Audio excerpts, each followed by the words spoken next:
L'humanité est supérieure à toutes ses créations.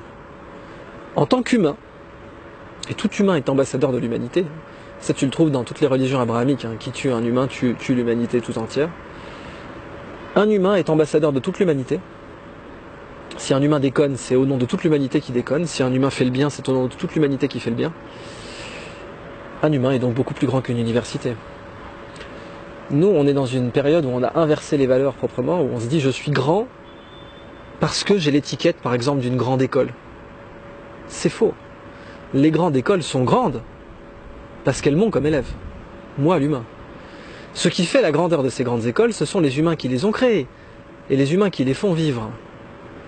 Et les grandes écoles, les universités, le système éducatif doit en permanence être au garde à vous, le petit doigt sur la couture du pantalon, face à l'humain, qui lui est très supérieur.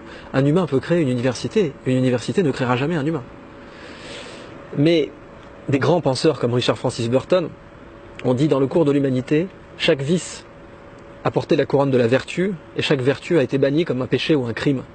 Aujourd'hui, le vice que l'on présente comme une vertu, c'est d'affirmer qu'un humain n'est grand que s'il est passé par le monopole de la grandeur académique, par exemple. Ça, c'est à vomir. C'est à vomir. Les humains sont grands en eux-mêmes. Les fondateurs de l'académisme, académos, les Grecs, n'avaient aucun diplôme. Aucun.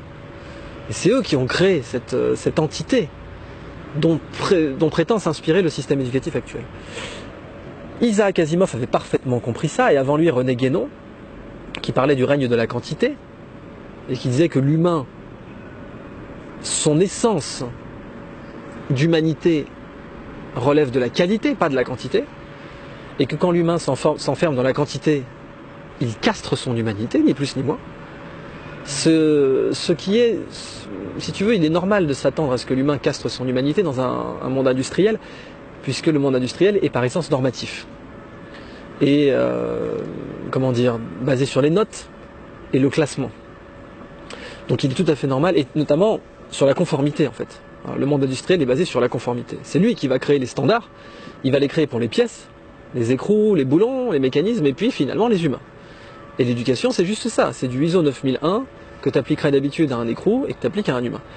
Or aujourd'hui, les ISO de l'éducation, effectivement, l'intelligence artificielle les remplit beaucoup mieux que nous. Eh bien, c'est une très bonne nouvelle, ça va nous libérer de ces fantasmes, de ces mirages. L'être humain est très supérieur à la note, c'est un fait. Les grands hommes échappaient totalement à la note, et c'est tant mieux, et c'est même pour ça qu'ils étaient des grands hommes. C'est pas parce qu'ils étaient des grands hommes qu'ils échappaient à la note, c'est parce que ils échappaient à la note qu'ils étaient des grands hommes. Comme Burton, comme Victorien de Feltre, comme Léonard, etc. Et donc, si tu veux, la vie notée, elle est à la vraie vie ce que le cheval de bois est au vrai cheval. Tu peux apprendre des choses du vrai cheval sur un cheval de bois. Tu peux faire des exercices et tout. Mais tu peux aussi exceller sur le vrai cheval sans avoir jamais vu un cheval de bois de ta vie. Le problème, c'est que si quelqu'un aujourd'hui excelle sur le vrai cheval, sans être passé par le cheval de bois, on le traite d'imposteur. Et ça, c'est dramatique parce que la priorité doit être au vrai cheval. Le vrai cheval est infiniment plus grand, plus noble, plus riche que le cheval de bois. Tu sais qu'à une époque, en France, on enseignait la natation sur un tabouret. Il fallait faire des mouvements sur un tabouret. C'est limite, tu n'avais pas le permis d'être immergé sans avoir passé ton brevet tabouret. Bon. Il est évident que tout un tas de gens qui sont bien meilleurs nageurs que les gugus qui enseignaient sur les tabourets ne sont jamais passés sur le tabouret. Mais si ces gens-là s'étaient présentés devant un professionnel du tabouret, il l'aurait traité d'imposteur. Et il se serait bouché les oreilles. Là, je n'entends rien, c'est pas possible que cette personne ait appris à nager sans être passée par le tabouret. Tu sais quoi, il a dû s'entraîner sur un tabouret en cachette. Bon. Notre système éducatif est dans cette situation-là aujourd'hui. Et c'est pour ça qu'aujourd'hui, on voit de plus en plus d'autodidactes remarquables. Je pense à Vitalik Buterin qui a inventé la plateforme Ethereum. Le type, il est sorti de l'université sans diplôme, comme ça, par une bourse Thiel. Tu sais que les bourses Thiel sont attribuées aux gens qui peuvent, pour leur faire quitter l'université en disant, mais attends, qu'est-ce que tu vas perdre ton temps à passer des diplômes, à éventuellement faire un doctorat, publier un Shapiro 2005 que personne ne lira et dont tout le monde se foutra. Fais des choses de la vraie vie, s'il te plaît. Fais de la vraie innovation qui va changer le monde. Ethereum, bitch. Ça, c'est pas un truc que tu aurais vu dans Shapiro 2005. Et précisément, les Google Boys, c'est la même chose. Ils avaient fait un obscur papier dans International Electronic Journal de machin que personne ne lit, et ils ont fait Google derrière. Isaac Asimov avait dit une civilisation qui produit trop de connaissances et pas assez de sagesse est vouée à l'extinction.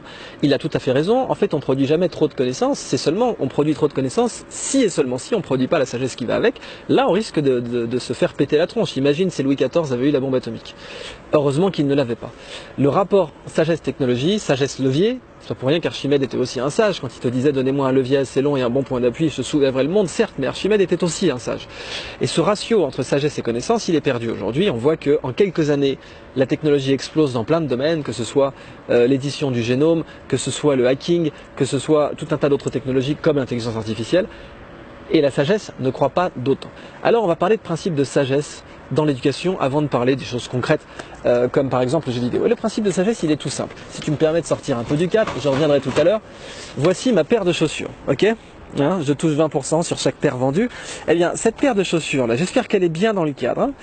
Si le cordonnier qui l'a faite, hein, je la bouge un peu, c'est bon. Si le cordonnier qui l'a faite, il me disait Idriss, c'est pas à ma chaussure d'être à la forme de ton pied, c'est à ton pied d'être à la forme de chaussure. Tu lui dirais quoi au cordonnier? Tu lui dirais t'es un sale con qui connaît pas son métier. C'est la base. Mon pied est plus important que ta chaussure. D'ailleurs, mon pied, je vais le porter plus longtemps que ta chaussure dans ma vie. Donc c'est à ta chaussure de se mettre à la forme de mon pied. C'est certainement pas à mon pied de se mettre à la forme de ta chaussure. C'est une évidence.